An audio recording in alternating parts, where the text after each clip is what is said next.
नमस्कार, gold spot में आपका स्वागत है। मैं हूं मनीषा गुप्ता। बात यहां पर सोने चांदी के साथ करेंगे, जहां पर हमने निखार फिर से लौटते हुए देखा है और डॉलर इंडेक्स में जिस तरह की गिरावट है उसका सीधा फायदा यहां पर सोने चांदी में है। साथ ही बाजार को अब ये लगता है कि जो यूएस की फेड रेट हाइक है, जो कि मीटिंग 22 मार्च को है, शायद 25 बेसिस पॉइंट का ही रेट हाइक देखने को मिले। जिस तरह का बैंकिंग कंसर्न सिनेरियो वहां पर उभरता हुआ नजर आया है, तो क्लियरली सोना चांदी एज अ सेफ हेवन हमने यहां पर खरीदारी के तौर पर लौटते हुए देखे हैं। साथ ही बात करेंगे कच्चे तेल की, क्योंकि पिछले हफ्ते तो यहां पर 4% की गिरावट थी, लेकिन आज यहां पर तेजी के साथ शुरुआत हुई है। डॉलर की गिरावट का तो असर है ही, साथ ही साथ यूएस का जो रिग काउंट है वो जून के सबसे लोएस्ट पे चला गया है, उसका भी फायदा यहां पर कच्चे तेल को मिलता हुआ। साथ ही बात करेंगे खाने के तेलों की। यहां पर स्पेशली पाम के दामों में जिस तरह की गिरावट देखने को मिली है, उसका कितना असर इंडिया को पड़ सकता है, जो कि मेजर इंपोर्टर है, इस पर भी करेंगे चर्चा। हमारे साथ जुड़े हैं निर्मल बैंक कमोडिटीज के कुणाल शाह, एलकेपी सिक्योरिटीज के जतिन त्रिवेदी, कामाख्या ज्यूल्स के एमडी मनोज झा को भी जोड़ेंगे, और साथ ही एशिया फार्म ऑयल अलायंस के चेयरमैन अतुल चतुर्वेदी से भी करेंगे बात। लेकिन शुरुआत यहां पर सोने चांदी के साथ कर लेते हैं, जहां पर अच्छी खासी तेजी देखने को मिली है। कुणाल, कैसे देखते हैं करंट लेवल्स, क्योंकि 1810 का लो बनाने के बाद ऑलमोस्ट 1890 के लेवल स्क्रीन पर। जी हाँ, ऑलमोस्ट हमने नीचे से देखिए तो $90 की रैली देख ली है और अभी भी ट्रेंड तेजी का ही रहने वाला है। अभी का जो एनवायरनमेंट है ग्लोबली, आप ग्लोबल पॉइंट ऑफ व्यू से देखेंगे तो एक ही एसेट क्लास है जिसमें आप श्योर कह सकते हो कि तेजी होने वाली है, दैट इज गोल्ड। क्योंकि आज यूएस में समथिंग और दी अदर थिंग जो कुछ ना कुछ गड़बड़ होने वाला था हायर इंटरेस्ट रेट के कारण। सो ऑलरेडी हमने ये जो बैंक में प्रॉब्लम आती हुई देखी एसवीबी बैंक में। So this is just a start, because अगर आप इतनी स्टीपली इंटरेस्ट रेट को हाइक करते हो 0 से 5% तक और उसके बाद कुछ ना कुछ भी इम्पैक्ट नहीं आता है, ऐसा पॉसिबल ही नहीं है। सो अभी जो बातें हो रही है वो रेट हाइक स्टॉप हो जाएगा, ऐसी बातें होने लगी है। बट मेरा मानना ऐसा है, अगर रेट हाइक पॉज भी नहीं होता है तो भी गोल्ड में तेजी होने वाली है। Because the moment the longer these interest rate hike are going to stay, some of the other thing will keep coming। या हाउसिंग डेटा खराब हो जाएगा या यूएस की इकोनॉमी स्लो डाउन हो जाएगी, तो इवेंचुअली गोल्ड में ध्यान तेजी का ही है। मुझे 5-10 डॉलर का करेक्शन आता है, फिर से आप गोल्ड में लॉन्ग पोजीशन लीजिए। $1900 ब्रेक होगा कन्विंसिंगली ये हफ्ते में। I don't know, today we have a Biden mister US president mister Biden speech, उसमें वो क्या कहते हैं एसवीबी बैंक के लिए या ओवरऑल बैंकिंग सेक्टर के लिए। तो फिर उसके बाद थोड़ा बहुत करेक्शन आ सकता है, प्रॉफिट टेकिंग आ सकता है, बट ट्रेंड गोल्ड का तेजी का ही है। और $1900 साइकोलॉजिकल हर्डल है, वो एक बार ब्रेक होता है 1925-1930 के लेवल्स आपको इजीली गोल्ड में ट्रेड करते हुए देखने मिलेंगे। वहां पे एक बार प्रॉफिट शॉर्ट टर्म में लेना चाहिए, बट ओवरऑल गोल्ड में ध्यान तेजी का ही है। We hear you। यानी कि तेजी के साथ ही यहाँ पर सोने चांदी में काम हो सकता है, और सोने में अच्छी खासी करेक्शन भी हमने आते हुए देखी है। और अगर आपने नहीं खरीदा था और अगर ये अपॉर्चुनिटी आपने यूज करी है, तो क्लियरली ऑलरेडी आप यहाँ पर अच्छे खासे मुनाफे पे बैठे हैं। मनोज जी, क्लियरली जिस तरह के मूव्स देखने को मिले हैं, और जैसे कुणाल ने कहा कि अगर रेट्स बढ़ते रहे जो बाजार को लगता है, तो हम एक एक करके बाकी सेक्टर्स में भी इस तरह का दबाव आता हुआ देखेंगे। बैंकिंग आ गया, हाउसिंग की चिंताएं अब यहाँ पर काफी सारी दूसरी कंट्रीज में ऑलरेडी देखने को मिली है। आप कैसे देखते हैं करंट डेटा, एक्सपेक्टेशंस, और यहां से सोने की रेंज आपके लिहाज से क्या है? नमस्कार मनीषा जी।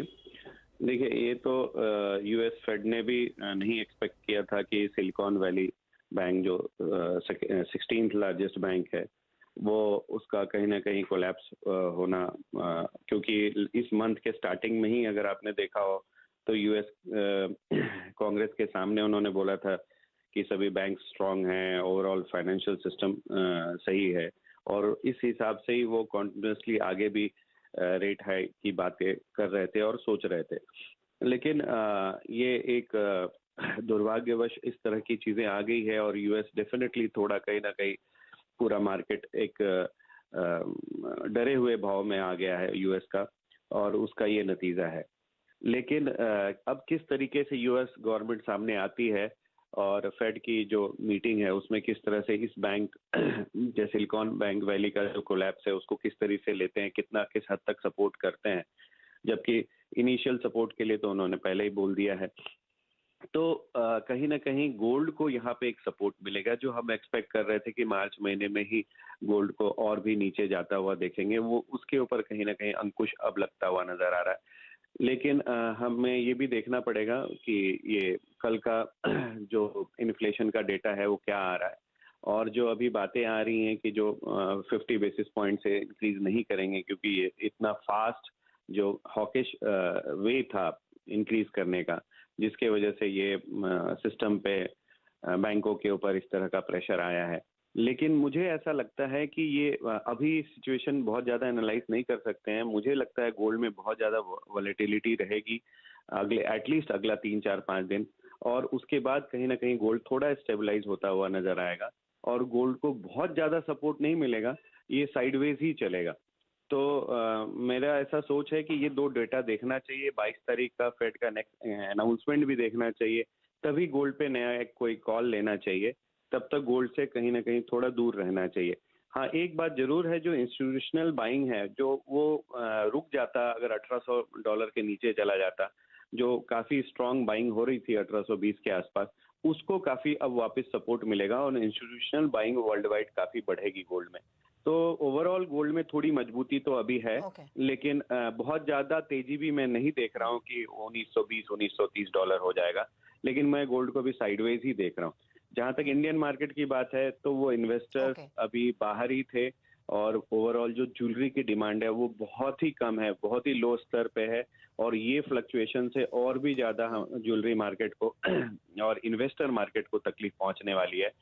तो कहीं ना कहीं अगर रुपया थोड़ा मजबूत होता है तो इंडियन रुपीज में अगर गोल्ड को कहीं सपोर्ट, थोड़ा सा प्राइस अगर नीचे आता है तो मुझे ऐसा लगता है कि थोड़ी इंडियन मार्केट में गोल्ड की बाइंग आनी चाहिए।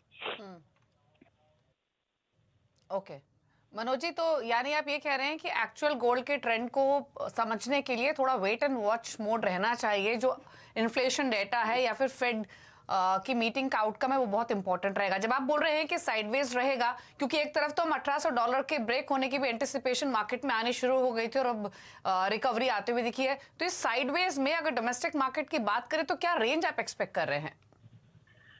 देखिए, जब इस तरह की कोई सिचुएशन आती है ना, तो एक पैनिक सा सिचुएशन है अभी गोल्ड में वहां पे, इसलिए आपने जो ये एकाएक शार्प करेक्शन जो देखा, ये जो प्राइस राइज देखा गोल्ड में, वो एक पैनिक सिचुएशन की वजह से, जितने शॉर्ट सेलिंग थे उन्होंने इमीडिएटली कट किया, प्लस फ्रेश शॉर्ट सेलिंग नहीं आ रही, तो वो एक इमीडिएट सा रिएक्शन था।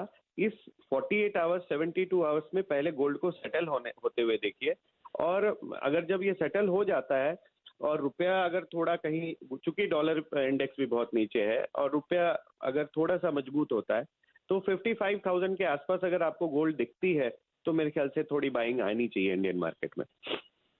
ऑल राइट, तो यानी कि चॉपीनेस, अनसर्टेनिटी यहाँ पर काफी ज्यादा है बाजार में, लेकिन चांदी की अगर बात करें तो 1% की बढ़त यहाँ पर भी देखने को मिली है। जतिन, इसे कैसे देखते हैं और 63,000 के लेवल्स के ऊपर के कारोबार पर अब क्या करना चाहिए? अभी फिलहाल जो है वो पिछले हफ्ते की जो शॉर्ट कवरिंग रैलीज कह लीजिए या एक फ्रेश लॉन्ग पोजीशंस कह लीजिए, ये जो है वो बिल्टअप जो है वो मुझे लग रहा है पॉजिटिविटी का रुझान जो है और कंटिन्यूड रहेगा।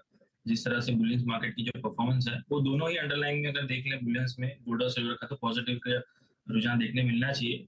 सबसे बड़ी जो इंपॉर्टेंट बात है वो डॉलर इंडेक्स जो 105 के ऊपर स्टेबल नहीं हो पा रहा है। Whatever the reason is, जो एसवीबी बैंक का अपडेट आया है जिसके कारण से डॉलर के अंदर करेक्शन है, आगे चलते हुए और कितनी ऐसी पैनिक्स आती हैं हम कह नहीं सकते, अगर इंटरेस्ट रेट ऐसे ही हाई पिक पर रहेंगे तो उसके कारण जो है बाइंग ऑप्शंस जो है, जो पोजीशन हेज करने के लिए जो रहता है उसके लिए बुलियंस जो है वो सेफ बेट रहेगा, तो यहाँ पर ये पॉजिटिव ट्रिगर है।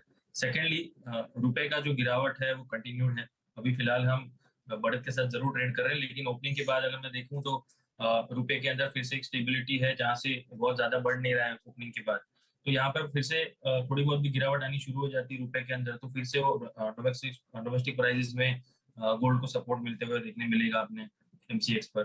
थर्डली एंड इम्पोर्टेंटली अगर हम देखें तो ओवरऑल सेंटिमेंटली जहाँ पर नेगेटिविटी इतनी बनी हुई थी गोल्ड और सिल्वर की मार्केट में, लेकिन गोल्ड ने अच्छे खासे बढ़त जो है तुरंत ही उसका रिएक्शन दिखा दिया है, जहाँ पर सेंटिमेंटली कोई उसके अंदर शॉर्ट रहना नहीं चाहता। इसका मतलब जब भी कुछ थोड़ा सा भी अगर रुझान जो नेगेटिविटी का आ रहा है इकोनॉमी को लेकर के, तो वहाँ पर तुरंत जो है वो बाइंग जो है गोल्ड में आ रही है। जिस तरह से फ्राइडे के दिन हमने अनएम्प्लॉयमेंट के डेटा देखे थे जो फेवर में नहीं थे, हायर आए हैं अनएम्प्लॉयमेंट के डेटा, तो तुरंत ही रिएक्शन जो है पॉजिटिव रहा है गोल्ड के अंदर।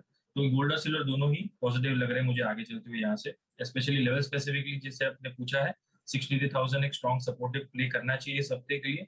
62,800 का स्ट्रिक्ट स्टॉप लॉस से बाइंग का रुझान जो है बनाकर रखें। हायर साइड पर 64,500 के आसपास के लेवल्स जो है इसी हफ्ते मिलने चाहिए। और जो ब्रॉड ट्रेंड है फिलहाल मुझे लग रहा है तो धीरे धीरे रिवर्स हो रहा है और एक गोल्ड और सिल्वर के लिए पॉजिटिविटी का रुझान यहाँ से देखने मिलना चाहिए। जी मनीषा। क्विकली कुणाल, आपकी क्या स्ट्रैटेजी है सिल्वर पर? गोल्ड और सिल्वर में कोई एकदम क्लियर है ट्रेंड, तेजी का ही ट्रेंड है, कोई रेंज बाउंड नहीं रहने वाला है। ये जो इन्वेस्टर्स इंस्टीट्यूशनल बाइंग की जो बात है, investors are not buying gold, central banks are buying gold. So central banks are the major buyers of the gold in the month of January February. आप भी फरवरी का भी डेटा देखिए, तकरीबन 30 से 40 टन का फरवरी। सो सेंट्रल बैंक खुद गोल्ड ले रही है। So what are we waiting for? So overall gold में कोई भी छोटा मोटा डिप आता है कि नहीं आता है, वॉलेटिलिटी आती रहेगी। मुझे नहीं लगता है 55,000 के प्राइस फिर से आने वाला है।